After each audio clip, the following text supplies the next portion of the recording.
What's up guys, Ilush here, and today we're going to talk about crafting here on CLM on Cross. Without further ado, let's dive in. Tara!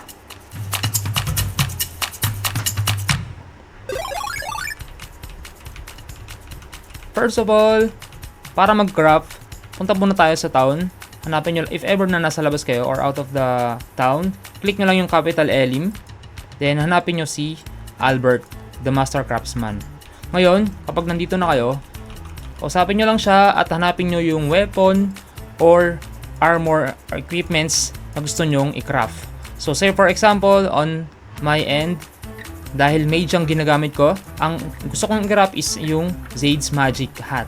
At yung mga materials niya nandyan na. So saan nga ba nakukuha ang materials na gagamitin natin para makraft ang Zade's Magic Hat? So unang-una, yung Hongya's head ornament na nakukuha sa mobs na above level 52. Then yung matte crystal, nakukuha siya kapag nagdi-dismantle ka ng mga iba't ibang equipments. Also, yung yellowish crystal, nakukuha mo siya kapag nakakapag-dismantle ka ng mga rare and above na equipments. And for the magic crystal, nakukuha siya via Iriel. Ine-exchange mo siya. Yung kapag nagre-request board kayo sa kanya, may nakukuha kayong Candy Jelly Seal. Ngayon, with the use of Candy Jelly Seal, pwede nyong ipalit siya sa magic crystal na kailangan nyo pang craft as materials. Then, may isa pang option through fishing.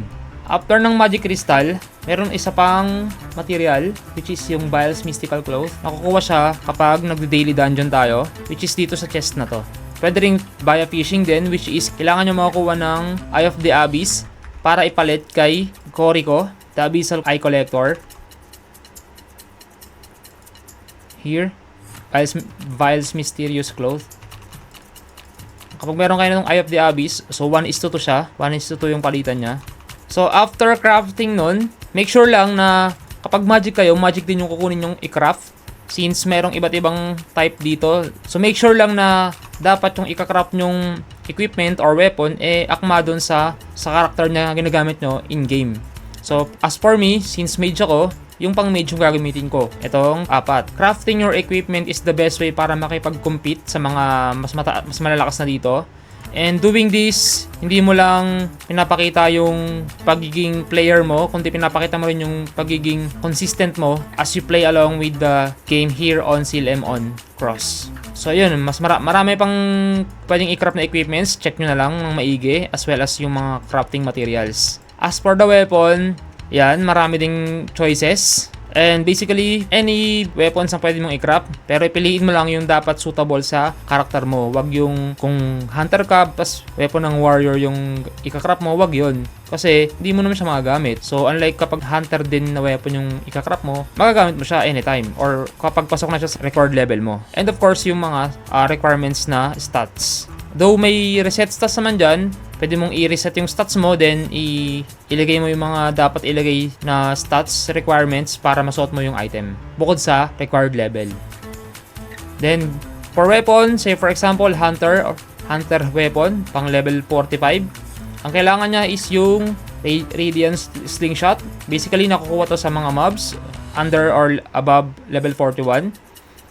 Then yung Matte Crystal, Bluish Crystal sa dismantling ng mga equipments yan na napupulot mo sa mga monsters. Then yung Magic Crystal ulit, same way kung paano mo siya pwedeng makuha, either exchange kay Iriel or fishing. And then the Biles Shiny Mineral, na-exchange din siya kay Koriko. And then after mo makuha lahat ng crafting materials mo, then you can now proceed in crafting your first weapon or the second weapon, so long as you can craft and may available kayong materials para i-craft yung weapon or equipments na yun. Now, let's talk about the legendary weapon or the equipments. As for the materials, ang kailangang materials para sa pag-craft ng legendary weapon ay unang-una, ang dapat nating hinahanap ay yung legendary weapon part. So, saan nga ba nakukuha tong legendary weapon part? Nakukuha to kapag level 49 ka na, you can be able to access this. Pero, mas recommended siyang pasukin kapag meron kang party. Kasi, masyado silang malakas or parang hindi mo siya kayang i-one-on-one. So basically, kailangan mo ng at least 3 kasama pa para maging 4 kayo papasok dito sa dungeon na to. Since this is a dungeon party. So kapag nakakuha ka na ng party dungeon reward box, random yung pwede mong makuha dyan kapag binuksan mo na yung box. So ayun, kailangan consistent ka sa pagdi-daily mo kung gusto mong makapag-craft ng legendary weapon. And then for the another parts or another requirements, mag-craft ka lang din ng isa pang inahanap niya na weapon, which is itong Lime's Dagger.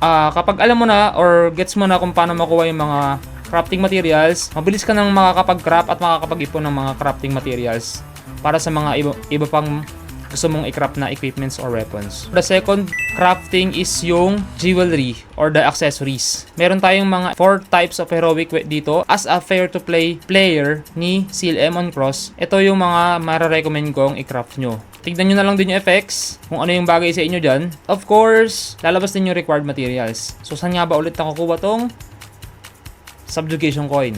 Yung subjugation coin, nakukuha siya via store, general product, and field boss.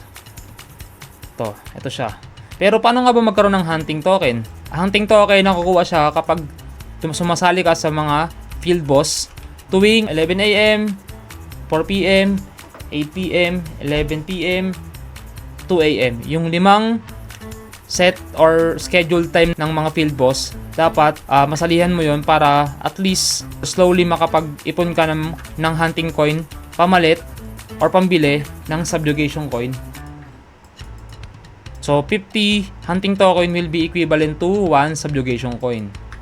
So ilan ang kailangan natin dito para makapag-craft ng accessory is 15. So more hunting ng field boss ang kailangan natin. As for the key of joy, nakakukuha lang siya sa mga mobs as you farm or XP, AP, XP farm. So madali na lang yan. And as for the refined prismatic crystal, nakakrap din siya dito kay Reyna, which is the second tab lang. Ito. At of course, ito yung mga kailangan niyang materials. So, ito rin yung mga materials na yan. So, ang kailangan mo lang dito is yung matte crystal. Magkakaiba lang ng required quantity per crystal. Then, for this one, the marvelous sprayer, nabibili lang siya kay Kylie. Yan. Kung sakaling gusto mong i-craft yung legendary accessory chest, pwede rin naman. Pero matagal-tagal ding ipunan to. Pero as for me, I think this is the best to craft. Pero syempre, it's a good start pa rin as a fair to play. 16 ang kailangan na prismatic crystal, Biles Mystical Jewel. Itong Biles Mystical Jewel sa dungeon and yung palitan kay Koriko, which is yung sa Eye of the Darkness. Ayun. Collector's Coin. Baka magtaka din kayo kung saan nakukuha to. Nakukuha lang yan sa collection. So, any collection nyo, may ibibigay at bibigay yung mga collector's coin. So yun, doon nakukuha yung collector's coin. And yun lang guys, I hope may natutunan kayo sa video na to about sa crafting here on Seal M on Cross. Of course, kung may mga katanong kayo, i-drop nyo lang sa comment section natin. And don't forget to like, subscribe sa aking YouTube channel. Yun lang guys. Video out.